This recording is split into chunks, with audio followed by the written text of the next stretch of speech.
नमस्कार, मैं हूं अभिषेक त्यागी।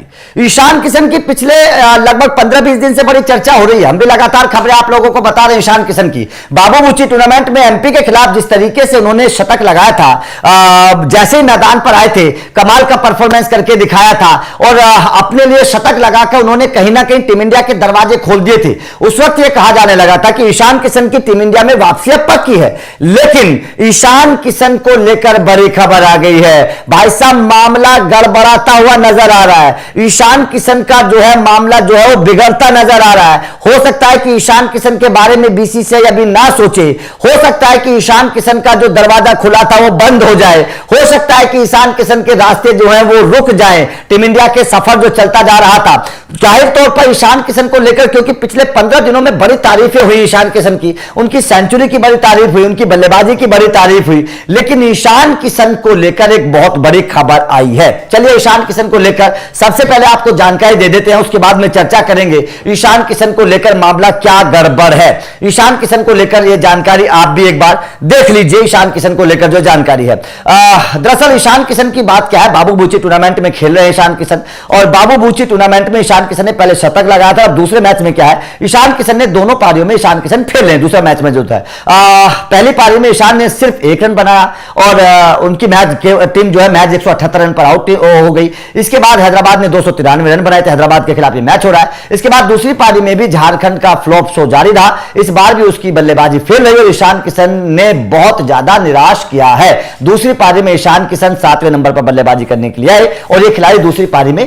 5 रन बना पाया। पहली पारी में 1 रन, दूसरी पारी में 5 रन। अभिषेक, ईशान किशन की जो बल्लेबाजी की तारीफ पहली पारी में हो रही थी, दूसरी पारी में उतने ही फेल हो गए, क्या कहेंगे? नहीं, जिस तरीके से पहले मैच में जो है ईशान किशन वहां पे सेंचुरी लगाते हुए हमें दिखाई दिए और उसके बाद अब इस मैच में हम दोनों पारी देख रहे हैं फ्लॉप रहे हैं। 1 रन और 5 रन। ईशान के ऊपर भी दबाव होगा और इससे जो है जो टेंशन बढ़ा है वो गौतम गंभीर का टेंशन बढ़ेगा, क्योंकि गौतम गंभीर जैसे हम बातें भी कर रहे हैं, ईशान किशन को कहीं ना कहीं पसंद कर रहे हैं, बैक करना चाह रहे हैं, वापस टीम इंडिया में लाना चाह रहे हैं। तो टीम इंडिया में ईशान कैसे आएंगे? जब यहां परफॉर्मेंस करेंगे। और ईशान देखिए, एक इनिंग आप इतने समय के बाद आए हो, एक मैच एक पारी अगर आप शतक भी लगा देते हो फिर भी वो कम पड़ जाएगा। आपको कंसिस्टेंसी के साथ रन करना पड़ेगा, हर मैच में करना पड़ेगा और ऐसे लेवल पे तो यहां पे आपको रन करने ही पड़ेंगे। 1 रन और 5 रन, मुझे लग रहा है कि गौतम गंभीर का सरदर्द बढ़ेगा।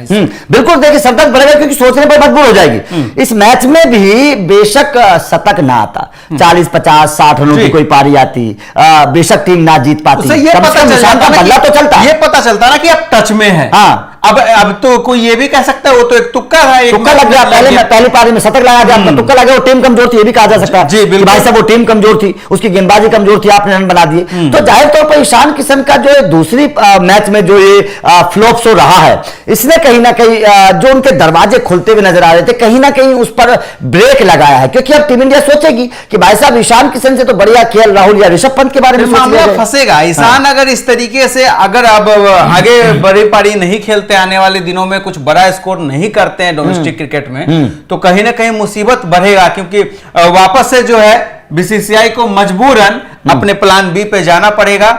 ऋषभ पंत, केएल राहुल जिनकी हम बातें कर रहे हैं, संजू सैमसन, उस तरफ फिर भी वापस से मैनेजमेंट जाएगा। गौतम गंभीर को मजबूरन जाना पड़ेगा उनकी तरफ, क्योंकि फिर ऐसे में अगर वो फ्लॉप होने के बावजूद ईशान को लाएंगे तो सवाल फिर उन पे भी उठेगा। और वहां अगर ईशान ने परफॉर्म नहीं किया, फिर पता है गंभीर को किस तरीके से आलोचनाओं का सामना करना पड़ सकता है। जितना लोग यहाँ प्यार देते हैं उतनी गालियां भी देते हैं, ट्रोल भी होते हैं। तो जाहिर तौर पर दूसरे मैच में जिस तरीके से ईशान फेल भी बुरी तरीके से हुए, 1 रन 5 रन, मतलब आप अगर 40, 45, 50 रनों की पारी भी खेलते तो भी मामला ठीक था। लेकिन जिस तरीके से फ्लॉप हुए उसके बाद सवाल खड़े हो रहे हैं कि जो एक रास्ता खुला था। मैं थोड़ा डिटेल में जाना चाहता हूं, मैं पूछना चाहता हूं कि ये 1 रन और 5 रन जो आए 2 पारियों में, वजह क्या रही होगी? क्या वो 2 अच्छी गेंदें पड़ गई ईशान को, या वाकई में जो है वो पहले मैच में कमजोर टीम सामने आ गई इसलिए सेंचुरी जड़ दिया? वजह क्या है इस मैच में फ्लॉप? देखिए आप बल्लेबाज का क्या कह सकते हैं, और दोनों मैचों में देखिए आप लेफ्ट आर्म ये तेज गेंदबाज हैं, स्पिनर पर आउट हुए। कुल मिलाकर बात ये है कि ये क्या कहा जाए कि क्यों वजह रही, इसका तो कोई पता नहीं चल सकता ना कि बल्लेबाज क्यों आउट हो गया।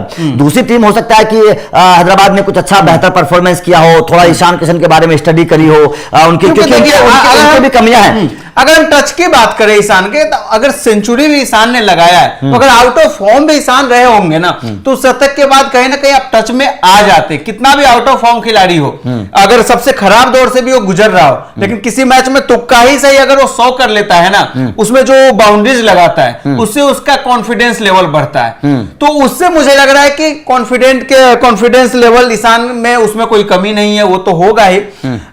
मुझे लग रहा है फॉर्म भी ईशान का कहीं इधर उधर गया नहीं है, फॉर्म है।